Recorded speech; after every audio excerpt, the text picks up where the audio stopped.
What happened at mile 24 that made the other runners get emotional?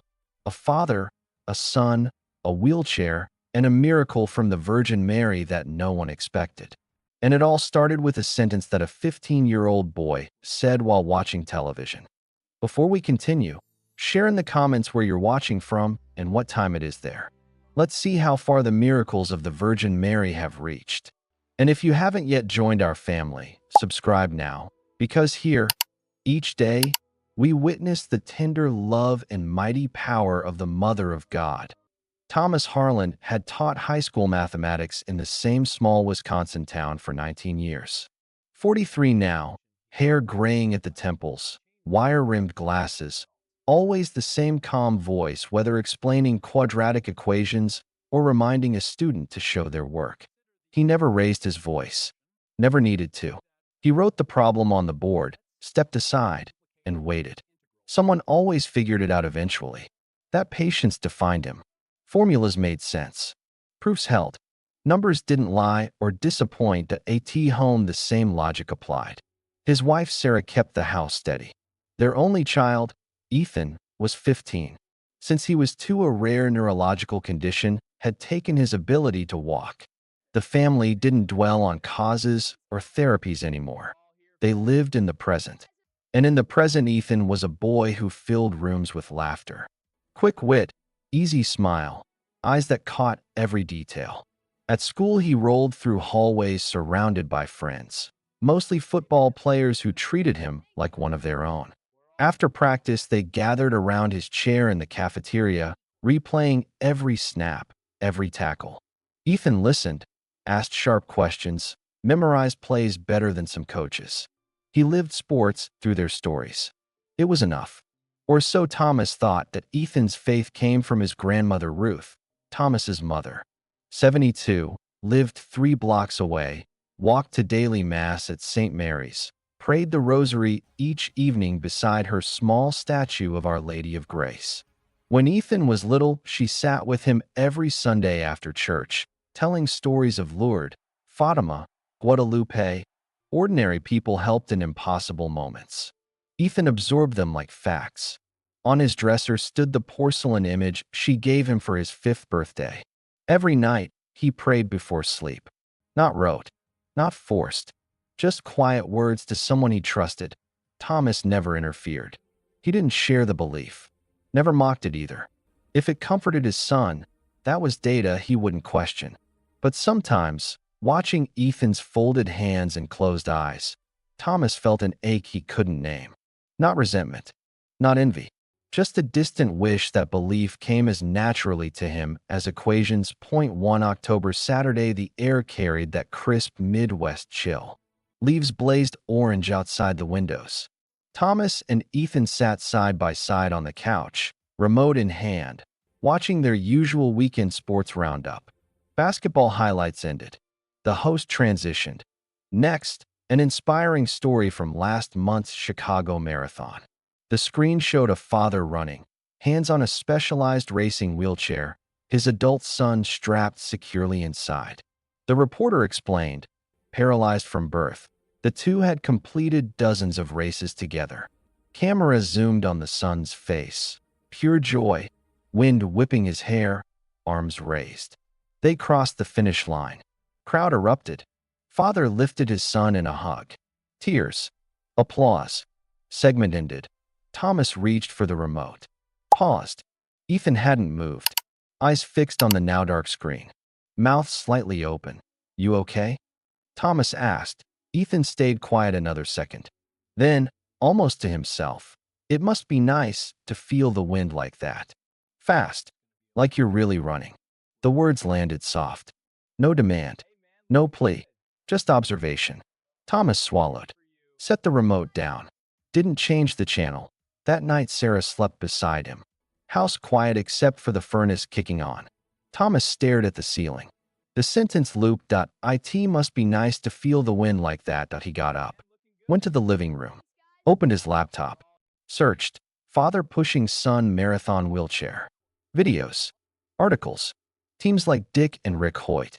Racing chairs. Lightweight carbon fiber frames. 3 wheels. push handles, safety belts. Cost, rules, training regiments. A local marathon in May, 26.2 miles through the city and surrounding trails. 7 months away, he closed the laptop at 2 a.m. mind racing faster than any search results. Next Sunday, Ruth came for lunch. After plates were cleared, Sarah and Ethan in the other room. Thomas found himself alone on the porch with his mother. She looked at him. Something's on your mind, he told her. The segment, Ethan's words, the research, the impossible idea of entering the marathon, pushing Ethan the full distance. Ruth listened without interrupting. When he finished, she looked out at the yard. Are you going to do it? I don't know. I've never run farther than a block. What if I fail? What if I hurt him more by trying? She turned to him. Make a promise. Thomas frowned. A promise. To the Virgin Mary. If you cross that finish line together, promise something real. Something that costs you. He almost smiled. Mom, you know I don't. I know. She cut in gently. But it costs nothing to try. And if it costs something, that means it matters. She kissed his forehead. Went inside to hug Ethan goodbye. That night, Thomas lay awake again. Thought of Ethan's small statue on the dresser. Thought of Ruth's stories. Thought of a promise he never imagined making, but he closed his eyes. If I get us across that line, I'll take him to the shrine. The big one. Our Lady of Champion. I'll take him. Silence answered. No sign. No feeling. Just the dark and Sarah's steady breathing. But the promise was made. Next morning, for 4:45 a.m., Thomas laced old sneakers, pulled on sweatpants, stepped into the cold. He started running. 2 blocks later, he stopped, hands on knees, gasping, but he went out again the next day and the day after. Thomas kept the promise to himself. No one knew, not Sarah, not Ethan, not even Ruth after that porch conversation. He treated it like a private variable in an equation. Input the effort, see if the output appeared. Training started before dawn. First week, he barely managed 3 blocks. Lungs burned. Legs shook. He walked home coughing cold air, showered, dressed for school, taught functions and graphs like nothing happened. Next day, same time. 4 blocks. Then 5. He tracked every run in a small notebook. Distance, time, how his body felt. Data helped. Data always helped. By late November, he could cover 2 miles without stopping. Slow, uneven, but consistent. That's when he told Ethan, Saturday morning. Ethan at his desk, headphones half on, scrolling highlights. Thomas sat on the bed. Remember the marathon story we watched? The father pushing his son? Ethan nodded, pulled off the headphones. I signed us up. May race. I want you in the chair with me. Ethan stared, blinked. Then his face split into the biggest grin Thomas had seen in years. Dad, you're serious? Dead serious. Been training since that Saturday. Quietly. You've never run before. Not even for the bus. I know, but I'm learning. And there's a special chair for this. Lightweight. Designed for it. Ethan looked down at his legs. Back up. A marathon is 26.2 miles. Pushing me the whole way. I know. That's insane. Thomas smiled. Your word was amazing. Mine is possible. Ethan held out his fist. Thomas bumped it. Deal sealed. The chair arrived 2 weeks later. Used, but in good condition. Carbon frame. 3 wheels. Push bar angled for leverage. 5-point harness. Thomas tested it empty first. Felt like steering a narrow kayak on pavement. Then Ethan climbed in. 130 pounds total with him. First joint push. 10 feet. Thomas's arms gave out. Chair veered. They both laughed until it hurt. Training shifted. Solo runs in the dark for base endurance. Weekend sessions with Ethan. Half-mile at first. Ethan narrated like a sports commentator. And Harlan takes the lead. Wait.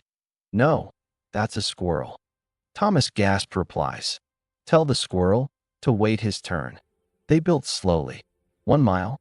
2. 3. Ethan's humor never failed. When Thomas's pace dropped, he'd say, Dad, I think that cloud just lapped us. Thomas would laugh, find another gear. Serious moments came too. One December Sunday after a tough 8-miler, Thomas sat on the curb, head between knees, sweat freezing on his skin. Ethan went quiet. Dad, if we don't finish, it's okay. Thomas looked up. I mean it. You trying is already more than I ever thought I'd get. If the day comes and you can't go on, stop. I won't be disappointed. Thomas wiped his face with his sleeve. We'll finish. He said it like a fact, not hope. A variable he intended to solve. Winter hit hard. Wisconsin cold bit through layers. Snow on paths. Thomas switched to treadmill at the school gym after hours, pushing the chair on the indoor track when possible. Spring thawed the ground. Distances climbed. 5 miles, 8, 10. By March they hit 15 together. Thomas's body changed, shoulders broader, calves defined, lungs deeper. Blisters turned to calluses. Pain became background noise. April brought the test. Thomas pushed the empty chair 20 miles on a long loop outside town. No Ethan, just wait. He finished staggering, vision spotting, drank 2 liters of water in 10 minutes, collapsed on the couch for 12 hours. Sarah watched him sleep, worry in her eyes. Ruth prayed extra rosaries. Ethan texted friends. Dad's crazy, but he's doing it. May arrived. Race day. Cold dawn. Gray sky. Thomas woke at 4 a.m. stomach knotted. Nerves like pre-exam jitters, but worse. He showered. Dressed. Black shorts. Red shirt with white letters across the chest. Ethan's dad. Simple. Clear. Ethan woke buzzing. Talked nonstop while Sarah helped him dress and transfer.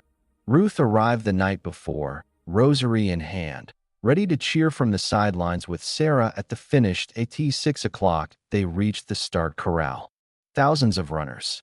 Stretching, joking, music thumping. Thomas positioned the chair. Adjusted Ethan's harness. Checked tires. Everything tight. Runners noticed. Smiles. Thumbs up. A woman in her 50s walked over. That's the most beautiful thing I've seen today. God bless you both. Ethan grinned. We haven't even started yet. 7:00 sharp. Horn sounded. They moved. First miles felt easy. Adrenaline surged. Legs fresh. Crowd lined the streets, clapping, signs waving. Ethan took it all in. Dad, look at this. It's huge. Way bigger than on TV. I know. Look, guy dressed as a giant hot dog. Thomas laughed mid-stride. If he finishes in that, we've got no excuse. Crowd cheered louder when they passed. Phones out. Go Ethan. You've got this, Dad. Mile 1. Mile 3. Pace steady. Breathing controlled. Ethan commentated everything. Bands playing, kids handing water, costumes, dogs and strollers. Mile 6. Body sent first signals. Shoulders tight. Legs aware. Thomas slowed slightly. Conserved? You good? Ethan asked, controlling the pace. Breathe deep. Ethan nodded. Smart. Save it for later. Mile 9. Mile 10. Runners passed. Some shouted encouragement. You guys are killing it. Respect. Thomas nodded. No extra breath for words. Mile 13. Halfway marker. Crowd thicker. Cheers louder. Thomas felt the shift. Energy still there, but the complaints grew. Arms heavier. Legs denser. He kept pushing. Half done. The real test was coming. The halfway marker passed under the wheels. Thomas felt the shift immediately. Adrenaline that carried the first 13 miles began to thin. Shoulders tightened first. Then the burn crept into his forearms from gripping the push bar. Legs still moved, but each stride landed heavier. He adjusted, shorter steps, slower cadence. Conserved what fuel remained. Ethan noticed the change. Pace okay, Dad. Saving it. Still got a long way. Ethan nodded. Kept quiet for a while. Let his father focus. Mile 15. Crowd still thick along the park paths. Signs bobbed. You're halfway. Keep going. Thomas nodded at a few. No breath for words. Mile 17. The complaints turned sharp. Right knee twinged with every push. Left calf cramped once. Released. Cramped again. He ignored both. Focused on rhythm. Breathe in 2 steps. Out 2. Push. Breathe. Push, mile 18. Sun broke through the clouds. Heat rose off the asphalt. Sweat stung his scraped knee from an earlier brush with a curb. Thomas reached for the water bottle clipped to the chair, drank without slowing. Ethan handed him an energy gel packet. Take this. You're looking gray. Thomas tore it open with his teeth. Swallowed the sweet gel. It helped for a mile. Then the wall arrived. Mile 20. Classic marathon wall. Glycogen stores empty. Muscles scream for fuel that isn't there.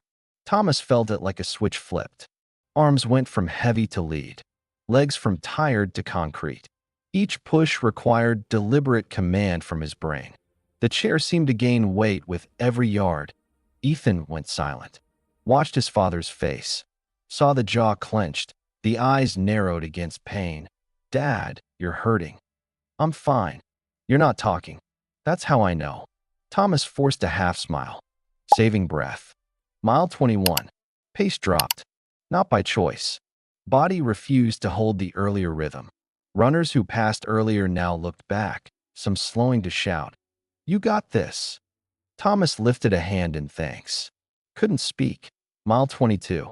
Blisters on his feet had long since burst. Each step felt like walking on broken glass inside his shoes. Shoulders screamed.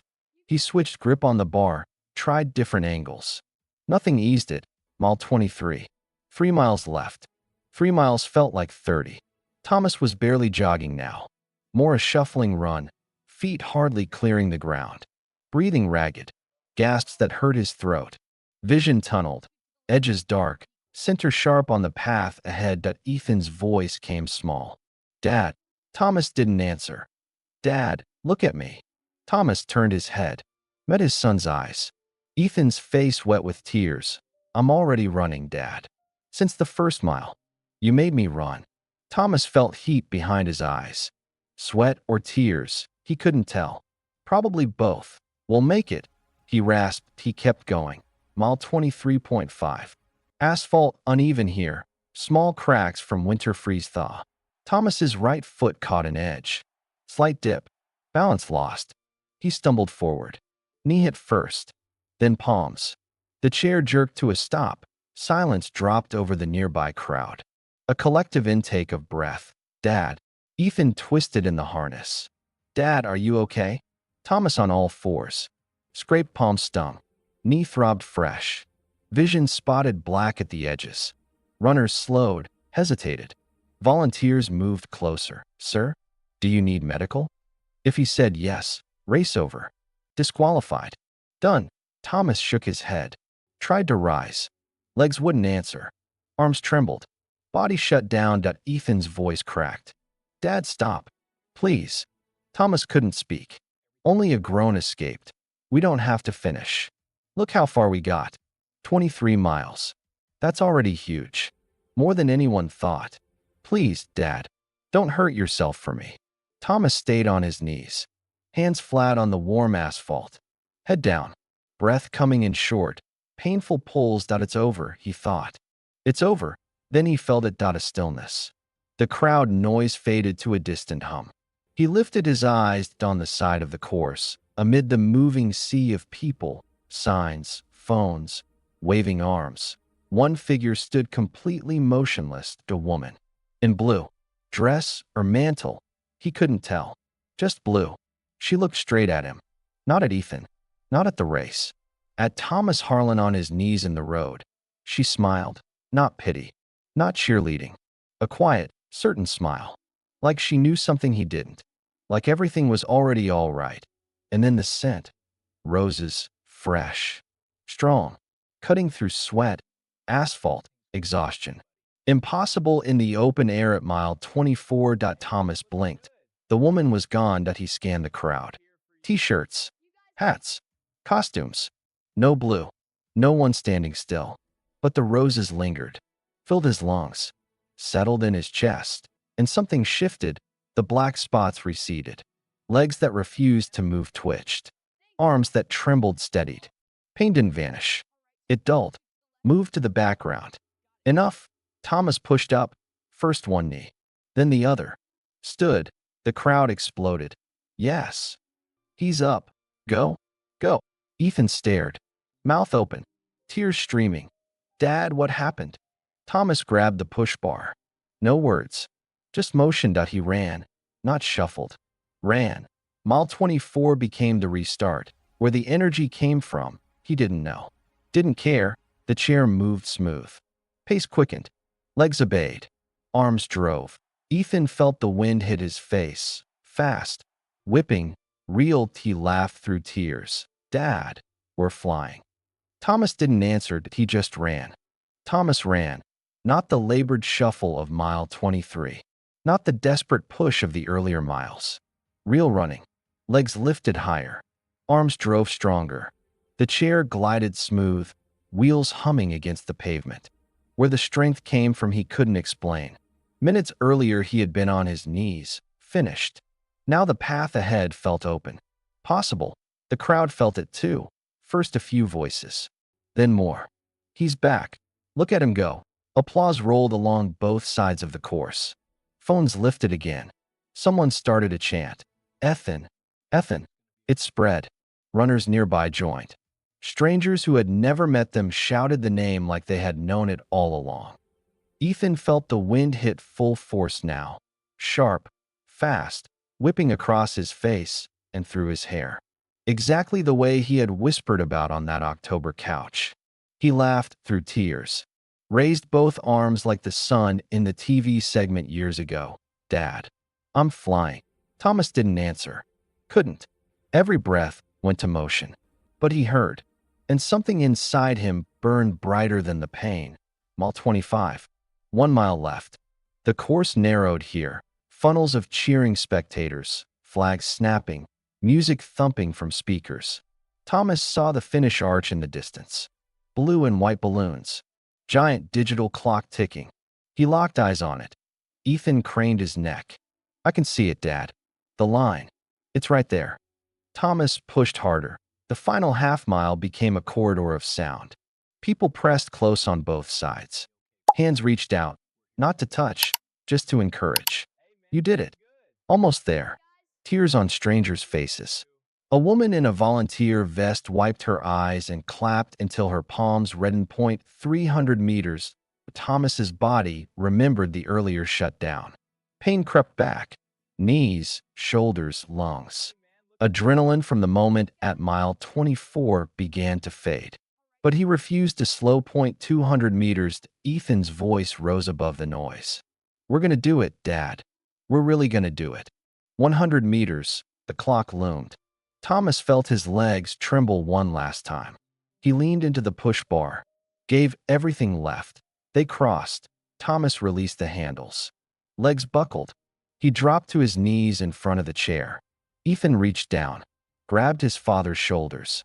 Both crying now, open, unashamed. We ran, Dad.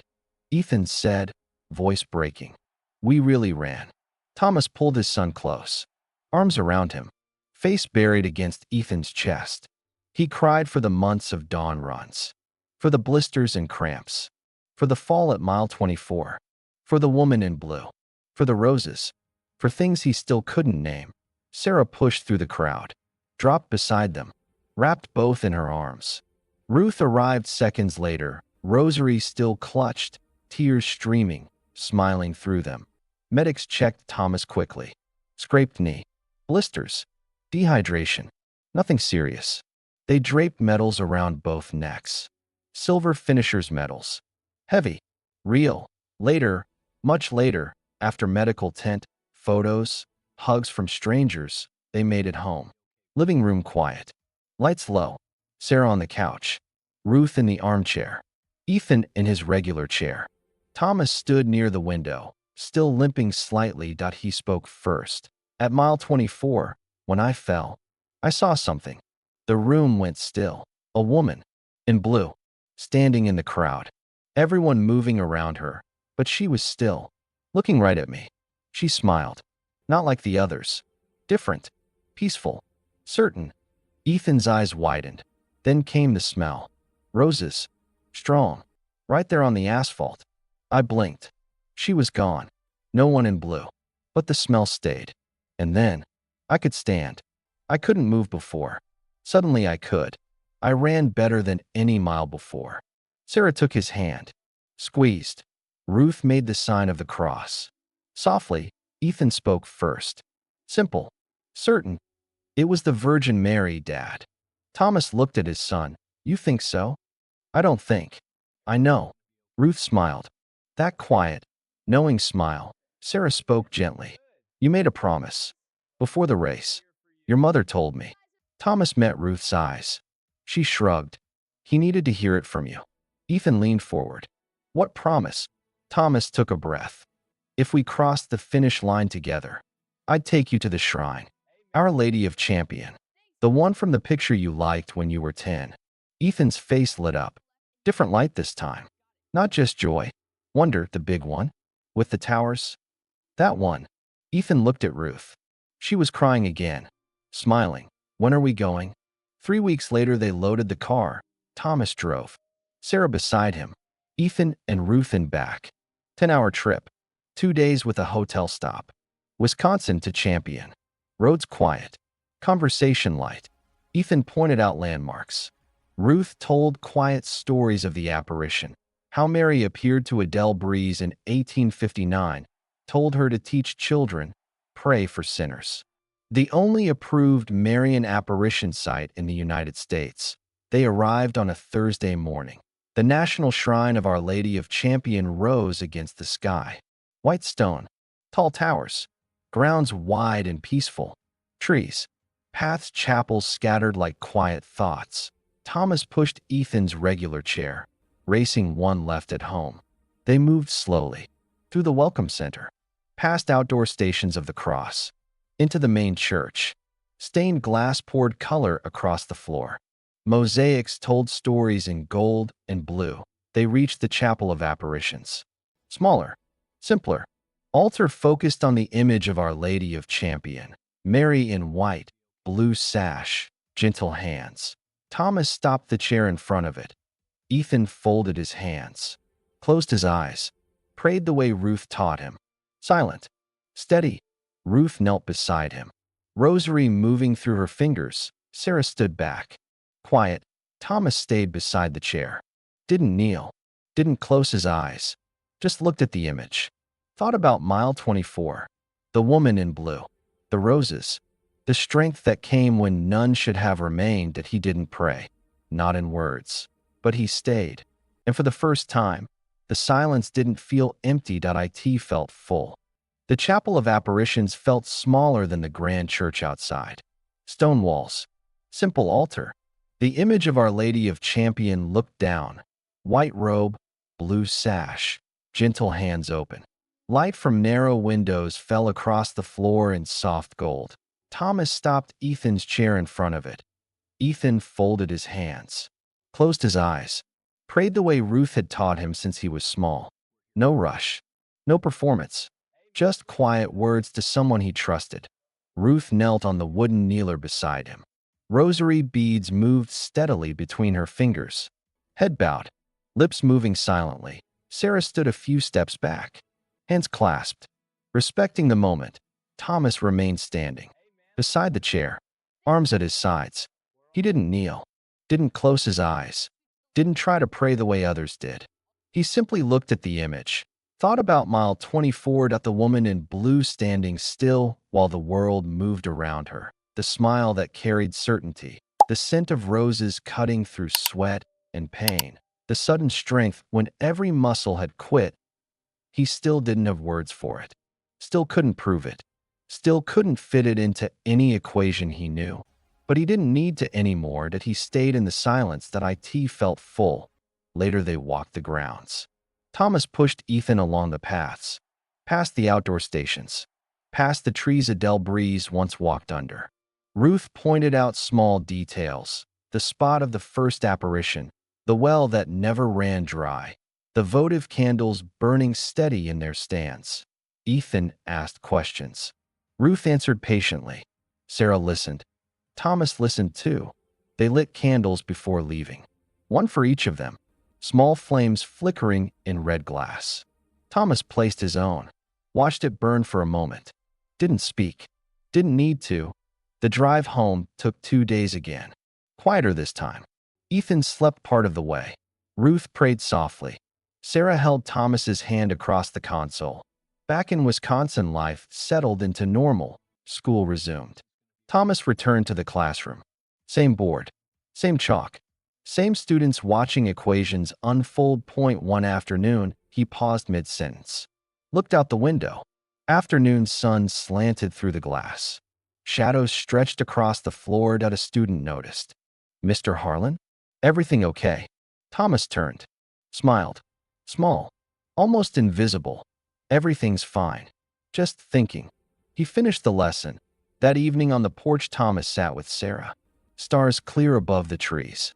Crickets in the grass. He spoke quietly. I still don't know what happened at mile 24. Sarah squeezed his hand. I know. But it doesn't need an explanation. Some things just are. She nodded that in Ethan's room the boy sat before his small statue of the Virgin Mary. The one Ruth gave him years ago. Hands together. Eyes closed. Praying like every night that on the nightstand beside sports magazines and game controllers lay the marathon medal. Heavy silver. Engraved simply. Next to it the folded red shirt. Ethan's dad. Months passed. The story spread quietly. Students asked Thomas about it in the halls. Friends of Ethan retold it at lunch. Always the same way. My dad ran 26 miles pushing me. At mile 24 he fell. Everyone thought it was over. But he got up. We finished. Classmates asked how. Ethan shrugged. Smiled. I don't know. But he did it. I felt the wind. Fast. Like I was really running. He paused. Eyes bright. And you know what else? I ran. That day, I ran. Thomas never became the man who went to Mass every Sunday. Never started long prayers or debates about faith. But something shifted permanently that he stopped needing every answer. Stopped believing only what could be measured existed. He began to accept mystery. And in that acceptance, he found something he hadn't known he was missing. Peace. Before we close, I invite you to join our prayer community dedicated to the Virgin Mary, a place where people from every corner of the world come together to pray, share graces, and support one another. If your heart feels drawn to be part of this chain of prayer, click below to become a member today and pray with us.